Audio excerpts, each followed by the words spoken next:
You see, the national automotive policy that the federal government is about to implement is one of the best things that has ever happened to Nigeria. And I'll tell you why I say so. It has a lot of advantages to Nigeria as a nation. It puts us on a different level entirely compared to so many other countries. I mean, when you talk about industrialized countries, one thing I'll always tell you is that no nation can boast of GDP rising without industrialization. Industrialization, I mean, manufacturing is the backbone of any country. Manufacturing is the backbone of any country. So with the new automotive policy, it's one of the most vibrant sectors in the manufacturing industry that has a multiplier ripple effect. Number one, when it comes to job employment, it creates huge job employment. It gets a lot of all these migrants off the road, all these armed robbers off the road. You see, because I always tell people, an idle mind is the devil's workshop. So when you have people lazing around and they don't have work to do, of course, what do you expect them to do? They take to all these type of things, armed robbery, and all sorts of things. So with the automotive policy, it creates jobs. And I can assure you that once the jobs are created, once the automotive policy is in place, not only are vehicles going to be manufactured, look at the multiplier effect. Every single part of the vehicle, you will now start having manufacturing companies that are going to be producing brake pads, that are going to be producing clutch, windscreens, and the different parts of the vehicle. I think the vehicle has close to about 2,500 different parts or more than that. And you can now imagine having different manufacturing companies producing the different parts of a motor vehicle. And then you can now imagine the amount of people that are going to be working in these different companies, different manufacturing setups, producing all these different parts. So it has a multiplier effect. That's number one. Number two, it saves us all this foreign exchange that we keep on wasting in importing finished goods. Importing dumping. You see, Nigeria has been made a dumping site for all sorts of goods from all sorts of countries. Now we need to sit down and take the bull by the horn, and start producing what all these other countries are producing, because I'm sure we can do it better. Then when you look at, apart from even the foreign exchange savings, apart from the job creation, then when you look at even the country as a whole, manufacturing in Nigeria, look at the population. Look at the kind of population we have. You realize that with this huge type of population, what you now find out is that the cost of these vehicles will gradually go down. Because with the huge population we now have a greater percentage of people who will now be able to afford all these cars. Why would that happen? When you have a greater percentage of people who can afford these cars, why do I say we'll have a greater percentage of people who can afford these cars? Because we will no longer be talking about Tokumbo cars. We'll be talking about brand new cars at reduced costs. The government has done so much to encourage manufacturing of cars. Number one, we have pioneer status for 5 years, tax-free.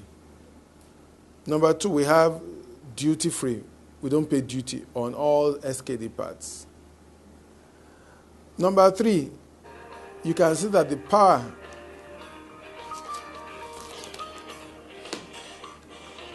you can see that power, when it comes to power, the government has started, they've privatized power. By privatizing power, what do you find out? The cost of running the generator will come to zero. The cost of power, energy, will now be completely reduced from the amount of money we are spending now. When we have all that, then what you now find out is that even the cost of the vehicle goes down completely. I was going to ask you about the cost. Yes, the cost of the vehicle goes down completely. And how does the cost of vehicle go down? We have a huge population. A larger amount of people will be able to afford these cars. We can produce more volume compared to, because the prices are cheaper. And at the end of the day, you will realize that all these things are going to be perfected with time. Okay. I was going to ask you again, some people are expressing this fear about the quality of what will be produced here vis-a-vis what is usually brought into the country. You see, I'll say something. You should expect people to always complain about quality. If you come to Proforce, if you go where we are producing armored vehicles, just like the other day when the Minister of Trade and Investments was in Proforce, we compared all the vehicles that were produced in Proforce, armored vehicles that were produced in Proforce, vis-a-vis the ones that were produced in Dubai and other parts of the world. And he himself had to admit, even his own armored vehicle that he brought, he had to admit that the quality of what we are producing was far better than what the others. And I'll tell you something. People are now bringing their own vehicles. All the people that have bought imported armored vehicles, they are bringing them into Proforce. And we're now working on all those vehicles because they have all sorts of problems, electrical problems, shock absorber problems, delaminated windscreens, all sorts of problems, quality-wise, no after sales. And you see, what we have done is that we have a quality control unit. We have a quality control manager. Not only that, we have applied ISO. We've started the process. Not only that, every single part of the vehicle, every single part of our own armored vehicle, what we found out is that what we have done is that all of them are certified by we have world-class certifications from Germany. So every single batch of glass we bring in is certified. Every single metal we bring in is certified. Every single suspension is certified. All the parts are certified by world-class laboratories in Germany. And we now put the whole thing together. What we are now doing is that the whole vehicle will now be taken abroad as a fully FBU unit and then to the laboratory in Germany for certification. But even apart from that, we've applied for the ISO certification too. And let me even say something. If you do not produce good vehicles, you will not sell. So if the quality of your vehicle is bad, with time, people will not buy. So you have no choice but to produce something of extremely good quality. Okay, this initiative, how is it different from, the previous efforts in the 70s when we had the Steyr, we had the Pan, and the Volkswagens? Yes. You see, the reason why this policy is the same policy, but this initiative, the reason why it's different is that, number one, we have the government backing us. That's the most important thing. Why is it that Pan, Volkswagen of Nigeria, and Namco, all of them, why did they close down? Because the government then put a duty that was higher for the people, for importing of SKD parts, vis-a-vis duty for bringing in FBU parts. Why did Dunlop pack up? Why did Michelin pack up? Or Dunlop, sorry. The reason why they packed up was that when duty of bringing in the SKD parts for manufacturing is far higher I think it was about 10% or something, far higher than the duty of bringing in a brand new, fully built tire, finished the goods. Then how do you compete? Not to talk of the overheads. So with this government, they have put so many things in place. Goodluck Jonathan's government has really encouraged manufacturers. And we see with the Minister of Trade and Investments we have, Mr. Olusegun Aganga, he has done so much to get the government to encourage manufacturers in terms of all this duty-free, tax holiday, and even in power, privatization of power. I mean, they've done virtually. Then what else do we need? Well, this new effort, because I mean, as people, we can be a little bit skeptical. Yes. Have we really learned our lessons from the past? Yes, we have. We have. I'll say something. What they are trying to do with this policy now is they are taking it, I think, to the legislature. And what will happen, by the time it becomes it is in the Gazette, the government Gazette, then no government can come and just change it like that. That's the most important thing. No government will just come and change it like that. So I believe we've learned our lessons. And I believe that by the time a lot of manufacturers are encouraged, and they are producing vehicles that are far cheaper than imported vehicles, people will naturally go for made in Nigeria vehicles. Except when they realize that the quality is even better. For example, a lot of people are coming to Proforce now. And you see, what we have even done in Proforce, I'll say something. What we have done in Proforce is that, look at the location of Proforce, Ogun State. The tax you pay in Ogun State, vis-a-vis the tax you pay in Lagos State, is maybe 1/10. So you realize that because we are located in Ogun State and the proximity to Lagos State, our overheads are minimal, very minimal. The other thing we've done to encourage a lot of people is that a lot of prospective clients, is that we've brought in quite a number of expatriates. These expatriates are now transferring the technology to Nigerians. Now Nigerians are beginning to grasp what it means to produce a good quality product. And you won't believe it, the kind of products that you will see will encourage you. When you see our products, you'll be encouraged. And even this idea of skepticism will no longer be there. What's the value chain? Can you tell us how the value chain is going to be? Mm-hmm. In terms of once this policy is fully implemented, yeah, and all the auto manufacturers, begin to manufacture in full force. Mm-hmm. Tell us the offshoots, the value chain that will follow all of this. Okay. You see, once the policy is implemented, the first thing you have is that you now start having, because, once the government puts their foot down, the first thing you have is that you start having foreign investors coming into Nigeria. Toyota will come, whether they like it or not, because Nissan has said they are going to produce 1 million vehicles in a year. They are ready to do that. We saw the chairman CEO of Nissan Worldwide with Mr. President in Davos in Switzerland just last week. Once, Toyota cannot afford to lose their market here. So the value chain is that you now see all of them rushing down to Nigeria. All the people that said, oh, they will not come, you see all of them rushing to Nigeria. By so doing, we are conserving a lot of foreign exchange. By so doing, we are empowering Nigerians. By so doing, the GDP of Nigeria shoots up.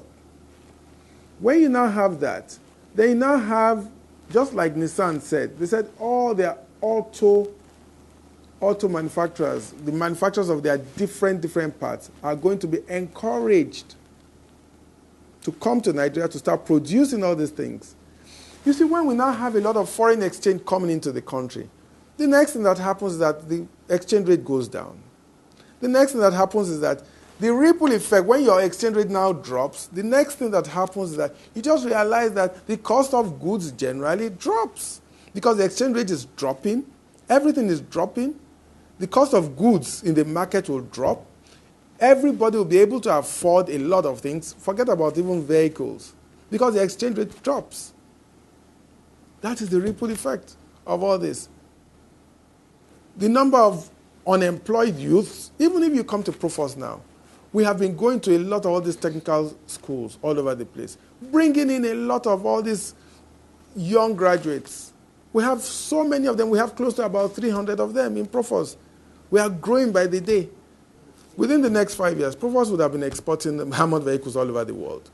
Oh, yes, we are going to capture the whole world. And your workforce? Oh, our workforce. I can't see us having less than 2,000, 3,000. Not only that, what we have now done in Proforce, we are building our steel rolling mill to start serving.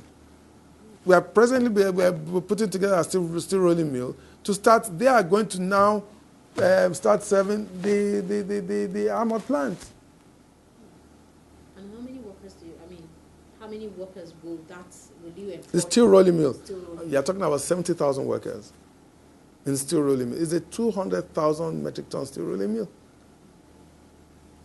That is going to feed the armored plants because we are setting our Port Harcourt plant is starting by March. Then we are putting together the one in Abuja. That one is on about 5 hectares of land that is going to be producing close to about 500 armored vehicles per month. Is that how much Nigeria consumes? Nigeria, you'll be surprised that officially I think Nigeria imported over maybe about 1,500 armored vehicles last year. So unofficially, I'm sure maybe another 1,500 vehicles. And I can assure you, we are not talking about Nigeria. We are even talking about Africa. We want to be a force to be reckoned with, not only in Africa, in the world. With what we are producing, Proforce in the next 5 years will be a force to reckon with worldwide. I can assure you of that. There's no doubt about that. So that means we give kudos to the president. The president has done... President Goodluck Jonathan has done an excellent job. Look at Bank of Industries, for example. I'll give you a typical example. We went to Bank of Industries for a facility, and you don't need to know anybody in Bank of Industries. Yes, it took a bit of time because they were doing their homework properly, but at the end of the day, they gave us the facility. You see, all these things are offshoots of the type of government we have today.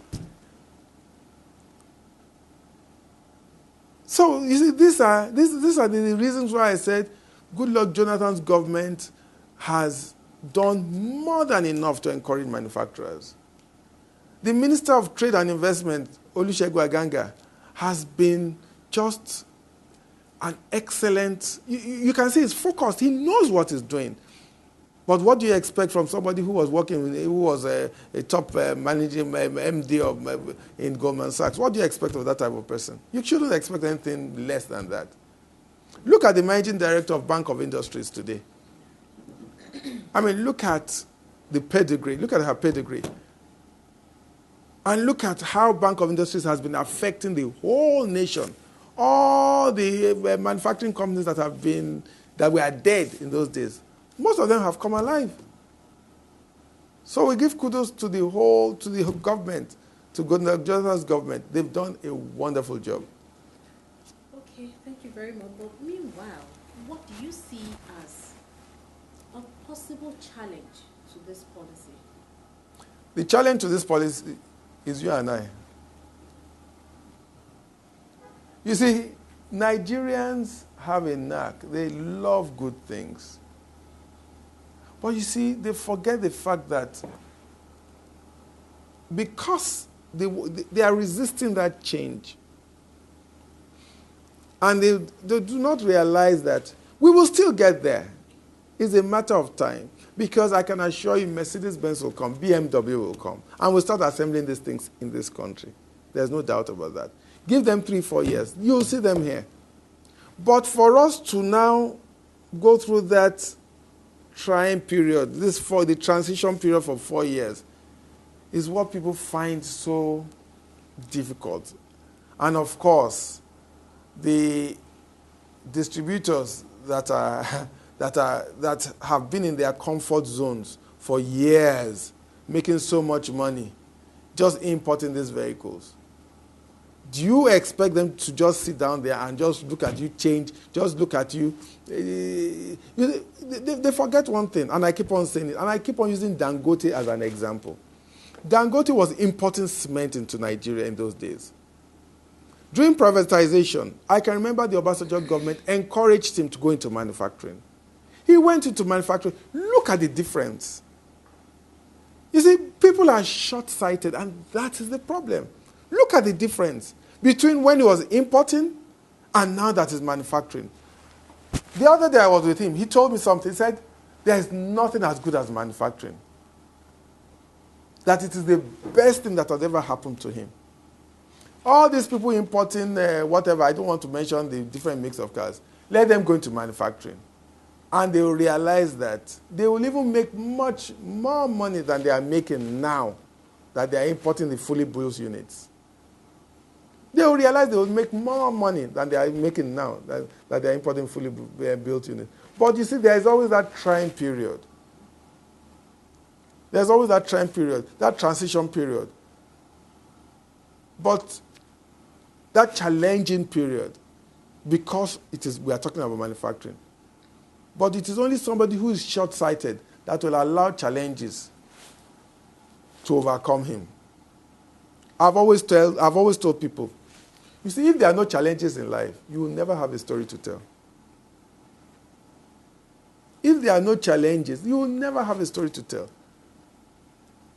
So I look at challenges as a stepping stone into success. For example, in Proforce, we could have been just importing fully built units now. But look at the challenging times we went through. We've been through so many challenging times. It's so terrible. It's unbelievable. Unbelievable. You can't just begin to imagine. But we thank God. We give God the glory that we've overcome those challenging times. And today, we are the #1 armoring company, #1 bulletproofing company in Nigeria, in West Africa, in Central Africa, in East Africa. We have made our mark in such a way that the government, I don't want to mention the country, one East African country, the government has invited us to come and set up an armoring plant in their country because they saw the quality. I mean, the ambassador came to our place. He saw the quality of things we are producing. He compared it to Dubai and said that, no, they need Proforce in that country. And I'm meeting the president of the country within the next 3 weeks. You see?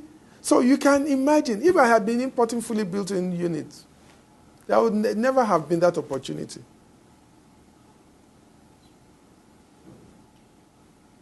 All right, sir.